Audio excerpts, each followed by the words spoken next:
ফিলিস্তিনের গাজায় যে নির্বিচার হত্যাযজ্ঞ চালিয়ে যাচ্ছে ইসরায়েল, তারই প্রতিবাদে বিশ্বজুড়ে দেওয়া হয়েছে সাধারণ ধর্মঘটের ডাক। এমন পরিস্থিতির মধ্যে মার্কিন প্রেসিডেন্ট ডোনাল্ড ট্রাম্পের সঙ্গে বৈঠক করতে আমেরিকায় গেছেন ইসরায়েলের প্রধানমন্ত্রী বেনিয়ামিন নেতানিয়াহু। বান্ডেল থাকলে প্রতি সেনমানিতে টাকা বাঁচবে। বিকাশ সেনমানি বান্ডেল কিনে জিতুন প্রতি লেনদেনে।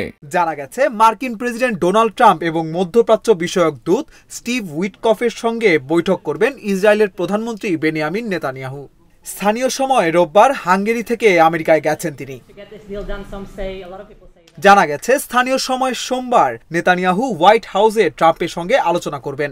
গাজায় চলমান যুদ্ধ ও হামাসের পক্ষ থেকে যুদ্ধের অবসান এবং ইসরায়েলি বাহিনী পুরোপুরি প্রত্যাহারের দাবির পরিপ্রেক্ষিতে উইটকফের উপস্থিতিতে ইসরায়েলি জিম্মি মুক্তির বিষয়ে আলোচনা হতে পারে বলে ইঙ্গিত পাওয়া যাচ্ছে।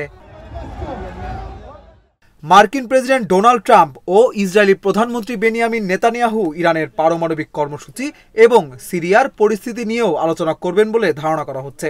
এছাড়া মার্কিন বাণিজ্য মন্ত্রী হাওয়ার্ড লুটনিকের সঙ্গেও বৈঠক করবেন ইসরায়েলি প্রধানমন্ত্রী। বাণিজ্য মন্ত্রী হাওয়ার্ড ট্রাম্পের শুল্ক নীতির তত্ত্বাবধানের দায়িত্বে আছেন। বৈঠকে ইসরায়েলের ওপর 17% শুল্ক আরোপের বিষয়ে আলোচনা হতে পারে। সফরের কথা ঘোষণার 24 ঘন্টারও কম সময়ের মধ্যে নেতানিয়াহু রোববার বুদাপেস্ট থেকে ওয়াশিংটনের উদ্দেশ্যে রওনা হন।